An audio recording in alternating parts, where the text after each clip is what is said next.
구원상담 1번 죄 창세기 3장 16절 말씀. 또 여자에게 이르시되 내가 네게 잉태하는 고통을 크게 더하리니 내가 수고하고 자식을 낳을 것이며 너는 남편을 사모하고 남편은 너를 다스릴 것이니라 하시고. 이 말씀을 현대 성경으로 한번 찾아볼까요? 창세기 3장 16절에 여자에게는 또 이렇게 말씀하셨다. 내가 아이를 가졌을 때 그 고통이 이루 말할 수 없으리라. 또한 아이를 낳을 때에도 말로 다 할 수 없는 고통이 뒤따라야 비로소 해산하리라. 너는 남편을 내 마음대로 하고 싶겠지만 오히려 남편이 너를 지배하게 될 것이다. 이렇게 여자에게는 잉태하는 고통과 수고해서 자식을 낳고 남편을 사모하는 처벌을 받게 되었어요. 아기를 가질 때 입덧이 심하면 전혀 음식을 입에 대지 못하고 냄새도 맡지 못하지요. 제철에 없는 것을 찾고 별다른 것을 먹고 싶은 여러 가지 입덧 증상이 있어요. 출산할 때 분만하다 사고가 많이 나기 때문에 순산이 정말 절실하지요. 하와가 지금까지는 완전하신 하나님을 사모하고 자유롭게 살아왔는데 선악과 사건 이후로 불완전한 남편을 우러러 받들어 살아야 하고 남편의 다스림 속에서 인내하며 살아야 하는 고충을 겪게 되었어요. 부부 문제로 갈등하며 심한 고생과 다툼 속에서 괴로운 세월을 보내는 자들이 정말 너무나 많지요. 창세기 3장 17절 말씀. 아담에게 이르시되 네가 내 아내의 말을 듣고 내가 너더러 먹지 말라 한 나무 실과를 먹었은즉 땅은 너로 인하여 저주를 받고 너는 종신토록 수고하여야 그 소산을 먹으리라. 이 말씀도 현대 성경으로 어떻게 했었는지 들어보세요. 창세기 3장 17절에 이번에는 남자에게 말씀하셨다. 내가 내 말은 듣지 않고 아내의 말만 듣고 그 열매를 따먹었구나. 내가 그 열매를 따먹었으니 이제 땅이 저주를 받으리라. 또 너는 일생 동안 죽도록 일해야 먹고 살 곡식을 거두어 드릴 수 있으리라. 남편들은 이렇게 아내의 말을 듣고 크게 영향을 받기 때문에 아내들은 영적으로 항상 깨어 있어서 남편과 자녀들이 예배 성공하도록 적극적으로 도와주어야 해요. 아담과 하와가 선악과를 먹음으로 땅까지 저주를 받았고 모든 짐승과 산천초목이 다 저주를 받아 탄식하고 있지요. 하나님께서 아담에게 이 모든 것을 다스리라고 하셨는데 아담이 잘못함으로 모든 피조물이 이렇게 다 같이 저주를 받게 되었어요.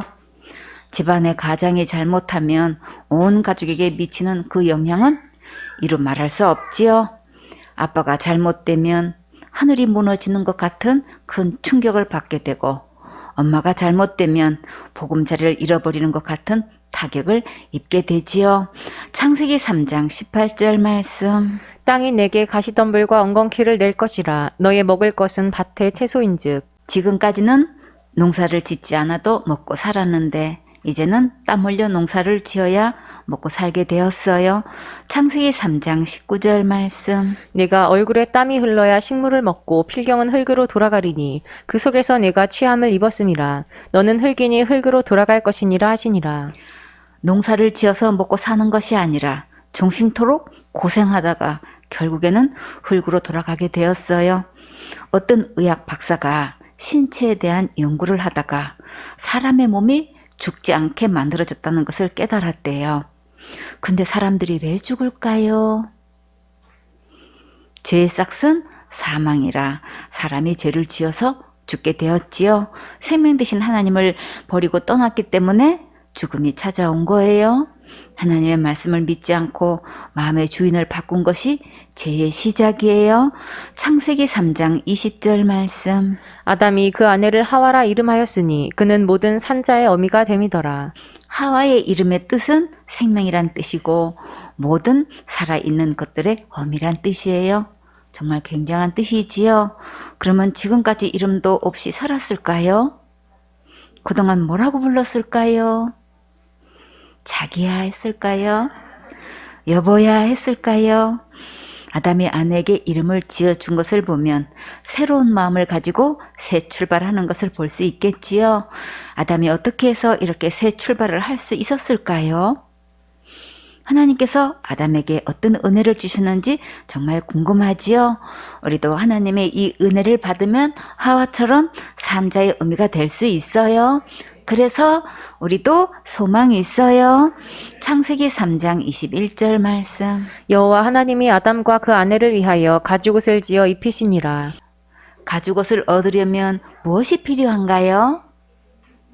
짐승이 희생될 때만 얻을 수 있지요. 꿈나무들. 하나님께서 아담과 하와에게 입혀주신 이 가죽옷은 곧 누구실까요? 예수님이시지요. 고린도전서 5장 7절에 우리의 유월절 양 곧 그리스도께서 희생이 되셨느니라. 이 가죽옷은 예수님께서 십자가에서 희생이 되실 때만 입혀주실 수 있는 옷이에요. 베드로전서 1장 19절에 오직 흠없고 점없는 어린 양 같은 그리스도의 보배로운 피로 한 것이니라. 죄의 싹은 사망이기 때문에 생명이 희생되지 않고는 용서될 수가 없어요. 우리는 허물이 있기 때문에 아무리 열심히 충성 봉사 헌신해도 그것으로 죄를 해결할 수는 없어요. 히브리서 9장 22절에 율법을 조차 거의 모든 물건이 피로써 정결케 되나니 피 흘림이 없은즉 사함이 없느니라. 예수님의 이 피로만 지옥 갈래 모든 죄를 용서받을 수 있기 때문에 우리에게 유일한 소망이에요. 아담과 하와가 가죽옷을 입으려면 먼저 무화과 잎으로 만든 치마를 벗어야 되겠지요. 무화과는 좋은 열매이기 때문에 그 잎으로 치마를 삼으면 되는 줄 알고 입었지만 그러나 하나님은 잎을 보시는 게 아니라 열매를 보셔요.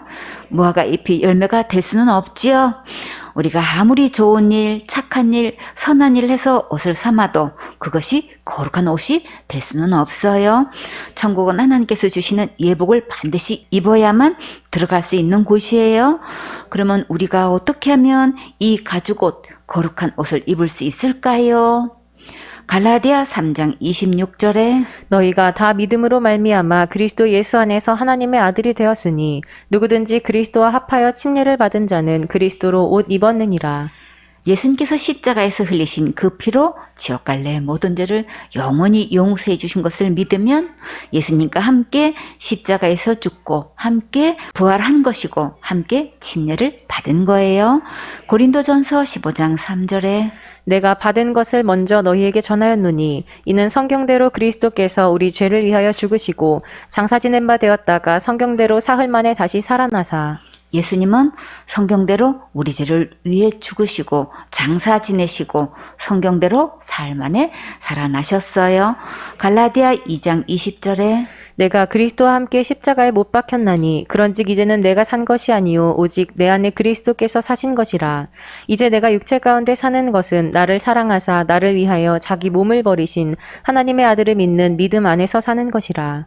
우리도 성경대로 예수님과 함께 십자가에서 죽으면 성경대로 예수님과 함께 부활해요. 우리가 예수님을 믿는 믿음 안에 있으면 예수님과 영원히 함께 살 수 있어요. 아담과 하와가 입은 이 가죽옷은 곧 구원의 옷, 의의 겉옷, 제일 좋은 옷, 세마포 흰옷, 예복이에요. 이제부터 내 행위의 무화과 옷, 종교 행위의 옷, 내가 만든 옷은 다 벗어버리세요. 무화과 옷 입고는 하나님 앞에 나갈 수 없어요. 하나님께서 아담을 부르실 때에 아담과 하와가 무화과 옷을 입었을 때는 나무 뒤에 숨었지요. 우리가 예수님을 통해서 이 예복을 입을 때만 천국에 들어갈 수 있고 하나님께 나아갈 수 있어요. 아담과 하와가 이 가죽옷을 입고 새로운 삶이 시작된 것처럼 우리도 예수님 안에서 새 생명을 얻으면 영원히 천국에서 살 수 있어요. 창세기 3장 22절 말씀. 여호와 하나님이 가라사대 보라 이 사람이 선악을 아는 일에 우리 중 하나같이 되었으니 그가 그 손을 들어 생명나무 실과도 따먹고 영생할까 하노라 하시고. 선악과를 먹으면 정령 죽는다고 하신 하나님 말씀대로 아담과 하와는 영으로 죽은 거예요. 그러나 하나님께서 은혜로 영생을 주셨기 때문에 다시 부활해서 천국에서 살 수 있게 하셨어요. 그런데 만약에 생명나무 열매를 먹고 죽지 않는 몸으로 계속 산다면 어떻게 될까요? 정상적인 건강한 사람의 모습이 아니라 병들고 늙은 몸으로 고통 속에서 신음하며 영원히 살아간다면 정말 너무나 끔찍한 모습이 되어 가겠지요. 여러분은 그런 모습으로 살아가고 싶으세요? 절대 아니지요. 에덴 동산에서 아담과 하와를 살게 하면 또 혹시 영생하는 과일을 먹을 수 있기 때문에 하나님께서 이 문제를 어떻게 해결하셨을까요? 창세기 3장 23절 말씀. 여호와 하나님이 에덴 동산에서 그 사람을 내어 보내어 그의 근본된 토지를 갈게 하시니라. 하나님께서 아담과 하와를 에덴 동산에서 내어 보내신 것은 정말 큰 사랑이에요. 에덴 동산에서 있을 때는 맛있는 과일을 먹고 살았는데 이제는 토지를 경작해야만 되었어요. 영맥과 육맥이 같이 간다고 하셨지요. 우리의 마음에는 모든 불의가 가득하기 때문에 마음을 기경하지 않으면 감사를 잃어버리고 온갖 불평과 원망과 쓴뿌리로 가득해서 고통 속에 살기 때문에 반드시 묵은 땅을 기경해야 돼요. 우리는 하나님의 하시는 일을 다 이해 못하고 원망하고 불평할 때가 많지요. 근본된 토지를 기경해야 수확을 거둘 수 있듯이 우리 마음밭도 기경해야 범사에 하나님께 감사하고 좋은 마음밭이 되어서 하나님 말씀에 순종하며 행복한 삶을 누리며 살 수 있어요. 호세아 10장 12절에 너희가 자기를 위하여 의를 심고 긍휼을 거두라. 지금이 곧 여호와를 찾을 때니 너희 묵은 땅을 기경하라. 마침내 여호와께서 임하사 의를 비처럼 너희에게 내리시리라. 언제 기경하면 가장 좋은가요? 비가 오고 난 뒤가 제일 좋지요. 하나님의 말씀에 은혜의 단비가 내 심령에 촉촉히 내리게 되면 가장 기경하기가 좋아요. 이제부터 예배 성공하고 하나님 말씀에 순종해서 항상 좋은 밭이 되게 하세요. 우리의 마음밭에 세상 것들이 들어오지 못하게 막으세요. 그런 것들이 들어오면 근심 걱정과 염려와 불안으로 가득하고 마음의 평안과 행복을 다 빼앗아 가요. 그렇기 때문에 항상 예배 성공해서 이런 것들이 뿌리 내리지 못하도록 철저히 관리하세요. 디나가 그 땅 여자들을 보러 나갔다가 추장 세겜에게 생명과 같은 가장 소중한 순결을 잃었지요. 그것으로 끝났나요? 그 뒤로 야곱의 아들들이 모든 세겜 남자들을 다 죽였고 결국 그곳을 떠나게 되었어요. 세상 것들이 궁금해지고 그런 것들이 부러워지면 이런 비극이 일어나요. 이런 일이 없도록 항상 깨어서 주 안에서 교제권을 가지고 서로 돕고 사랑하며 예배 성공하세요. 창세기 3장 24절 말씀. 이같이 하나님이 그 사람을 쫓아내시고 에덴 동산 동편에 그룹들과 두루 도는 화염검을 두어 생명나무의 길을 지키게 하시니라. 아담을 에덴 동산에서 쫓아내신 것은 정말 감사하지요. 그리고 혹시 모르고 에덴 동산에 들어가서 생명 과일을 먹으면 안 되니까 하나님께서 그룹들과 두루 도는 불칼을 두어서 생명나무가 있는 길을 철저히 지키게 하셨어요. 하나님께서 우리를 얼마나 사랑하시는지를 알 수 있겠지요. 여기서 그룹이 무엇인지 한번 자세히 상고해 볼까요? 그룹 천사들은 하나님을 가장 측근에서 섬기는 상위권의 천사들이에요. 출애굽기 25장 22절에 거기서 내가 너와 만나고 속죄소 위 곧 증거계 위에 있는 두 그룹 사이에서 내가 이스라엘 자손을 위하여 내게 명할 모든 일을 내게 이르리라. 속죄소 위에서 예수님을 반드시 만나야 돼요. 모든 죄가 용서된 그곳에서 예수님을 만나 교제하는 자는 이 세상에서 가장 행복한 주인공이에요. 여기서 속죄소를 돕는 두 그룹 천사가 있지요. 민수기 7장 89절에 모세가 회막에 들어가서 여호와께 말씀하려 할 때에 증거계 위 속죄소 위에 두 그룹 사이에서 자기에게 말씀하시는 목소리를 들었으니 여호와께서 그에게 말씀하심이었더라. 모세는 속죄소 위에서 들려오는 하나님의 말씀을 들었어요. 시편 18편 10절에 그룹을 타고 나르시며 바람 날개로 높이 뜨셨도다. 하나님께서 그룹을 타고 날아다니시는데 바람 날개가 있어서 순식간에 높이 올라가실 수 있어요. 전투기가 최고 속력으로 날아가다가 급정거하고 바로 위로 수직 상승하고 내려올 수 있나요? 아직은 없지요. 하나님께서 타신 그룹은 급상승할 수 있는 능력이 있어요. 시편 99편 1절에 여호와께서 통치하시니 만민이 떨 것이요 여호와께서 그룹 사이에 좌정하시니 땅이 요동할 것이로다. 하나님께서 그룹 사이에 앉으셔서 우주 만물을 통치하실 때에 땅이 흔들렸고 만민이 떨었어요. 그룹들은 어떤 모습을 하고 있을까요? 에스겔 10장 14절에 그룹들은 각기 네 면이 있는데 첫 면은 그룹의 얼굴이요, 둘째 면은 사람의 얼굴이요, 셋째는 사자의 얼굴이요, 넷째는 독수리의 얼굴이더라. 여러분은 이런 모습이 상상이 되세요? 사람은 한 면만 얼굴이 있기 때문에 이렇게 내면의 얼굴이 있다는 것은 정말 상상 초월이지요. 에스겔 10장 21절에 각기 네 얼굴과 네 날개가 있으며 날개 밑에는 사람의 손 형상이 있으니 그룹 천사는 네 얼굴과 네 날개가 있고 또 날개 밑에는 사람과 같은 손이 있어요. 꿈나무들, 여러분은 손이 몇 개 있나요? 2개 있지요. 그룹 천사는 손이 몇 개일까요? 4개가 있어요. 에스겔 10장 12절에 그 온 몸과 등과 손과 날개와 바퀴 곧 내 그룹의 바퀴의 둘레에 다 눈이 가득하더라. 꿈나무들, 여러분은 눈이 몇 개예요? 2개지요. 근데 그룹 천사의 눈은 몇 개일까요? 온 몸과 등과 손과 날개 바퀴 둘레까지 눈이 가득하대요. 정말 신기하지요? 에스겔 1장 14절에 그 생물의 왕래가 번개같이 빠르더라. 또 이 그룹 천사는 빠르기가 얼마나 빠른지 번개같이 빠르다고 하셨어요.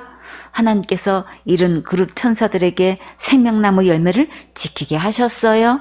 그리고 에덴 동산에는 불칼이 계속 돌고 있어서 아무도 들어올 수가 없어요. 하나님께서 천사들 중에 그룹 천사를 통해 이 일을 맡기신 것은 주님의 큰 사랑을 보여주시는 거예요. 그러면 우리가 생명나무 열매는 언제 마음 놓고 따먹을 수 있을까요? 계시록 22장 1절에 또 저가 수정같이 맑은 생명수의 강을 내게 보이니 하나님과 및 어린 양의 보좌로부터 나서 길 가운데로 흐르더라. 강 좌우에 생명나무가 있어 12가지 실과를 맺히되 달마다 그 실과를 맺히고 그 나무 잎사귀들은 만국을 소성하기 위하여 있더라. 꿈나무들, 사과나무에는 어떤 열매가 맺히나요? 사과 열매가 맺히지요. 자, 꿈나무들, 감나무에는 어떤 열매가 맺히나요? 감 열매가 맺히지요. 그런데 천국에 가면 생명나무가 있는데 그 나무는 어떤 열매가 맺힐까요? 생명나무 열매가 맺히지요. 이 세상에서 우리가 볼 수 있는 사과나무, 감나무, 배나무, 귤나무들은 한 가지 열매만 맺히지요. 근데 천국에 있는 생명나무 열매는 몇 가지가 맺힐까요? 12가지가 맺히지요. 또 생명나무 잎은 온 세계의 민족들을 치료하는 약으로 사용돼요. 생명나무는 정말 버릴 게 하나도 없지요. 그러면 이 생명나무 열매는 누가 먹을 수 있을까요? 계시록 2장 7절에 귀 있는 자는 성령의 교회들에게 하시는 말씀을 들을지어다. 이기는 그에게는 내가 하나님의 낙원에 있는 생명나무의 과실을 주어 먹게 하리라. 무엇을 이기면 생명나무 가시를 먹을 수 있을까요? 죄를 이기는 자가 생명나무의 가시를 먹을 수 있어요. 천국은 거룩한 나라라서 죄가 있으면 들어갈 수 없지요. 꿈나무들, 죄를 이길 수 있는 분은 오직 누구실까요? 예수님이시지요. 참 잘했어요. 박수 한번 해주세요. 예수님께서 지옥 갈래 모든 죄를 십자가로 영원히 승리하신 것을 믿으면 우리도 생명나무 열매를 먹을 수 있어요. 자기가 좋아하는 열매를 마음껏 골라서 먹을 수 있으니까 정말 너무나 감사하고 신나지요. 로마서 3장 10절 말씀. 기록한 바 의인은 없나니 하나도 없으며. 기록한 바 어디에 기록되었을까요? 구약 성경에 기록되었다는 말씀이에요. 이 말씀은 시편 14편 1절에서 7절에 있는 말씀이에요. 의인은 없나니 하나도 없도다. 제가 하나도 없는 의인은 이 세상에 단 한 명도 없다는 말씀이에요. 세계 영웅전에 나오는 인물들은 제가 하나도 없을까요? 아니지요. 사람들이 보기에 훌륭한 일, 위대한 일, 착한 일을 많이 했을지라도 죄가 없는 것은 아니지요. 이 죄의 기준은 사람들 앞에서 비교가 아니고 거룩하신 하나님 앞에서 의인이 없다는 말씀이에요. 쟤는 하나님 말씀을 버리고 마음의 주인을 바꾼 거예요. 아담의 씨를 이어받은 모든 사람은 잉태될 때부터 죄인일 수밖에 없어요. 로마서 3장 11절 말씀. 깨닫는 자도 없고 하나님을 찾는 자도 없고. 하나님을 찾는 자가 없다는 것을 볼 때 하나님을 떠난 것이 죄 맞지요? 그럼 죄의 해결은 무엇일까요? 하나님께로 돌아오는 거지요. 본문 말씀에서 하나님을 찾지 않는 것이 죄라고 하셨는데 하나님께 예배 드리는 것이 하나님을 찾는 거예요. 하나님 안에는 모든 보화가 다 들어있기 때문에 예배 성공하면 모든 좋은 것 다 받아 누릴 수 있어요. 세상 따라가지 말고 예배 성공하는 일에 최우선 순위를 두고 하나님을 찾는 일에 힘쓰세요. 그러면 우리의 모든 일은 하나님께서 앞서서 멋지게 일해 주셔요. 세상에서는 하나님을 찾지 않고 자기가 열심히 하려고 하지요. 우리는 하나님께 예배드리는 일에 마음을 다하고 성품을 다하고 힘을 다해서 사모하며 찾으세요. 성서적 가치관이 어려서부터 형성되어야 일생 동안 하나님을 찾는 일에 최우선순위를 둘 수 있어요. 부모는 자녀를 하나님의 말씀에 기준 두고 믿음으로 바르게 양육해야겠지요. 자녀에게 믿음의 유산을 온전히 물려주는 것은 정말 최고로 잘하시는 거예요. 로마서 3장 12절 말씀. 다 치우쳐 한 가지로 무익하게 되고 선을 행하는 자는 없나니 하나도 없도다. 하나님을 찾지 않고 떠나는 행위는 하나같이 다 무익한 거예요. 자기 나름대로 굉장한 포부를 가지고 큰일을 하는 것 같고 남들이 하는 것 당연하는 것 같지만 하나님께서는 다 치우쳐서 한 가지로 무익하다고 하셨어요. 어디로 다 치우쳤을까요? 세상으로 다 치우쳤다는 말씀이죠. 그러니까 세상 가치대로 따라가면 아무 유익이 없어요. 진정한 선은 하나님을 찾고 예배드리는 거예요. 하나님을 믿고 항상 예배 성공하고 말씀대로 따라가면 보람되고 유익하고 행복한 삶을 살 수 있어요. 로마서 3장 13절 말씀. 저희 목구멍은 열린 무덤이요 그 혀로는 속임을 베풀며 그 입술에는 독사의 독이 있고. 여러분은 공동묘지에서 열린 무덤을 보셨나요? 그런 무덤 옆에 살고 싶으세요? 아니지요. 근데 실상은 날마다 그곳에서 함께 살고 있어요. 하나님을 떠난 세상 말 듣고 살아가는 죄악된 모습들을 하나님께서 보실 때는 우리의 목구멍은 열린 무덤과 같다고 하셨어요. 무덤은 뭐 하는 곳인가요? 죽은 사람이나 유골을 땅에 묻어 놓은 곳이지요. 무덤이 덮여 있을 때는 그래도 잔지를 입혀 놓았으니까 크게 혐오스럽지는 않지만 만약에 무덤이 열려서 그 안에 시체가 보이고 지독한 썩은 냄새가 풍긴다면 어떻게 할 거예요? 걸어마 날 살려라 하고 뒤도 안 돌아보고 도망가겠지요. 땅에 있는 무덤은 내가 멀리 도망가면 되겠지만 그런데 내 몸에 이 끔찍한 열린 무덤이 있다는 것은 상상도 못하지요. 하나님께서 사람의 목구멍을 이렇게 보시는지 정말 아무도 모르고 있지요. 그 혀로는 속임을 베풀며 하나님은 정직한 분이시라 속이는 것을 정말 싫어하셔요. 우리 주위에 속였다는 얘기, 속임을 당했다는 얘기는 정말 많지요. 이런저런 일들을 통해 자기 유익을 취하려고 속이고 있어요. 그러나 하나님께서는 그 모든 일들을 다 보고 계시고 다 기록하고 계셔요. 하나님의 자녀는 어디서 무엇을 하든 속이는 일로 하나님께 영광을 가리면 절대 안 되겠지요. 손해가 나도 정직하게 하면 주님께서 가장 좋게 보상해 주셔요. 하나님 말씀대로 순종하면 가장 행복한 주인공 될 수 있어요. 그 입술에는 독사의 독이 있고 독사의 독은 맹독성이라 한번 물리면 치명적이지요. 독사에게 물려서 괴사된 다리와 손을 인터넷 사진으로 보았는데 정말 보기에 너무나 끔찍했어요. 근데 독사의 맹독성 독이 우리 몸에 있다는 이 끔찍한 사실은 누가 알고 있을까요? 우리가 하는 말에는 이렇게 독사의 독이 있어서 너무나 많은 사람들에게 치명적인 상처를 입혀요. 뱀을 보면 도망가면 되지만 우리 입술에 있는 독사의 독은 어떻게 해야 될까요? 우리가 열심히 힘쓰고 애쓰고 노력하고 고행하고 수련하고 구제하면 이런 것들이 씻겨질까요? 예수님 안에서 하나님의 말씀을 계속 들으면 독이 씻겨져서 살리는 말로 새롭게 변화될 수 있어요. 좋으신 예수님, 선하신 예수님과 깊이 교제하면 점점 예수님을 닮아가고 예수님의 향기가 나게 돼요. 우리는 예수님의 장성한 분량에 이르기까지 계속 성장해야겠지요. 로마서 3장 14절 말씀. 그 입에는 저주와 악독이 가득하고 입에는 남이 안 되기를 바라는 저주를 담고 있고 흉악하고 독설로 가득하지요. 이제 우리 입에는 어떤 것이 가득해야 할까요? 찬양하는 입, 감사하는 입, 위로하는 입, 격려하는 입, 긍정적인 말, 믿음의 말을 해야겠지요. 로마서 3장 15절 말씀. 그 발은 피 흘리는데 빠른지라. 발이 피를 흘리는 일에 너무나 빠르게 다니고 있다니 정말 충격이지요.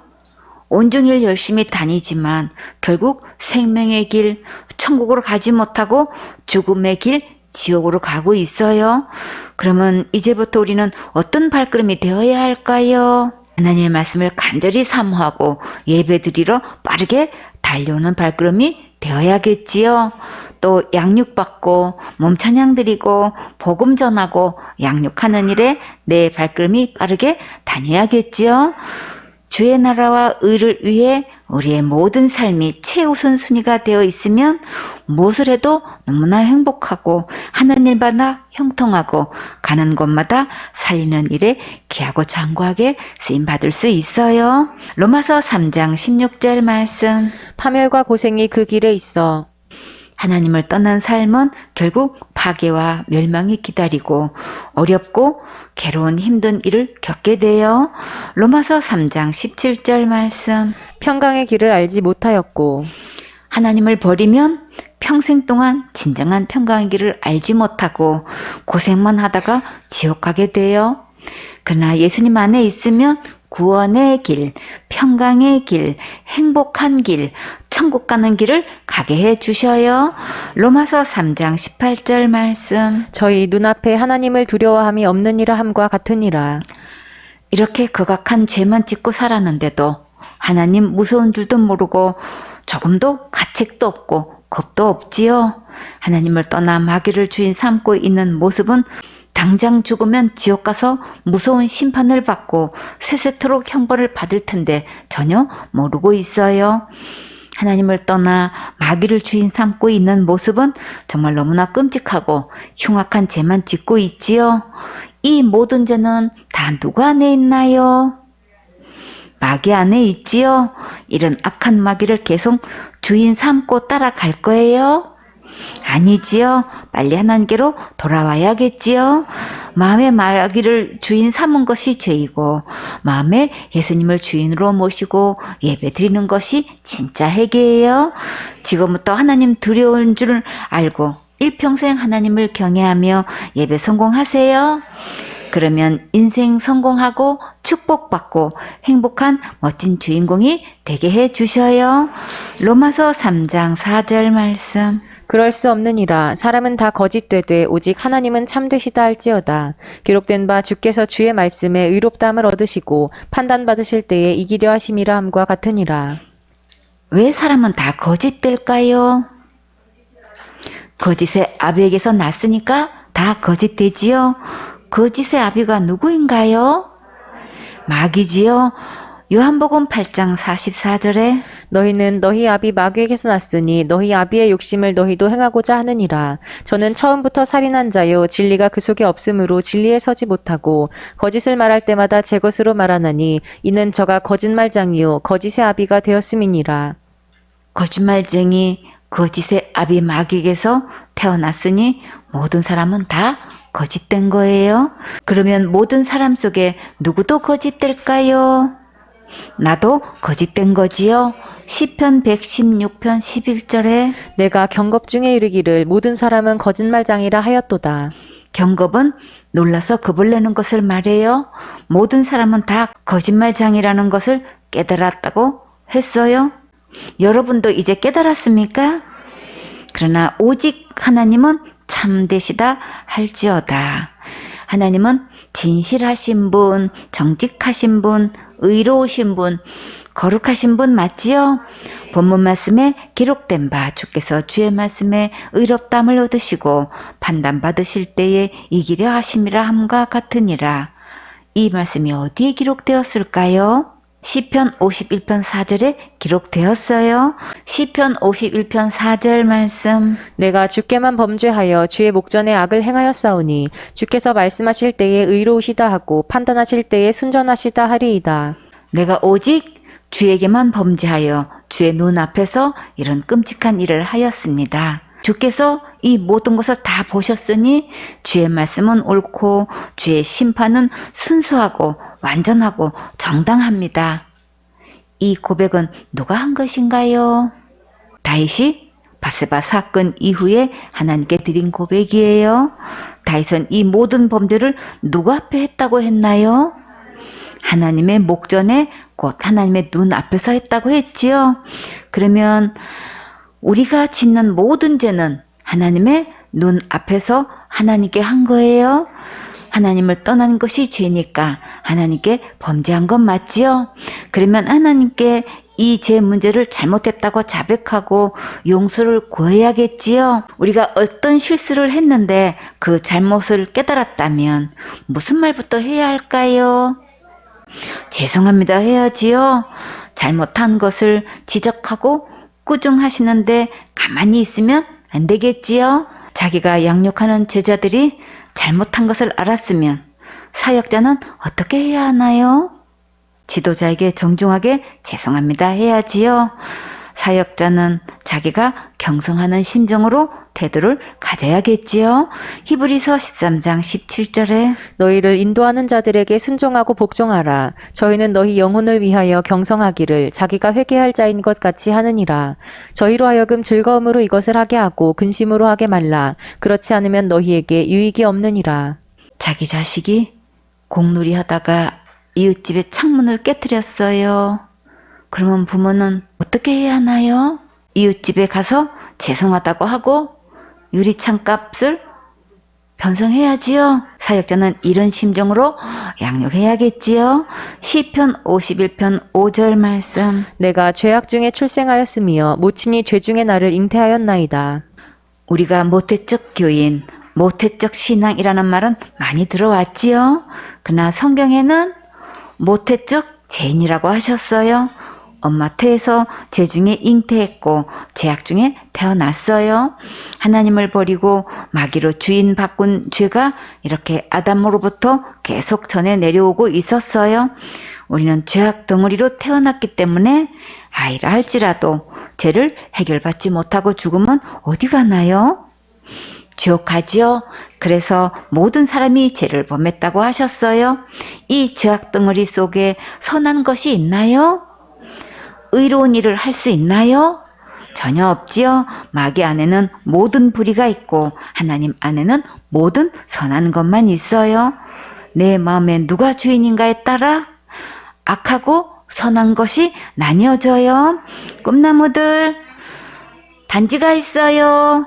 단지에 꿀을 담았어요. 그러면 그 단지는 무슨 단지가 되나요? 꿀단지가 되지요. 단지에 보물을 담았어요. 그러면 그 단지는 무슨 단지가 되나요?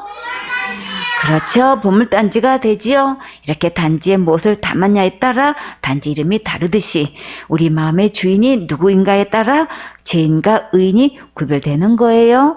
지금까지 마귀를 주인 삼고 있으면 죄인이고 지옥 갈 모든 죄를 영원히 용서하신 예수님을 믿고 주인으로 모셨으면 의인인 거예요.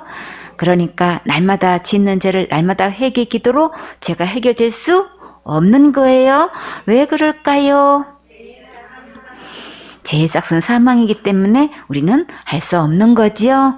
그래서 예수님께서 십자가에서 대신 죽으셨기 때문에 이 예수님을 믿으면 의인이 되는 거예요. 아멘.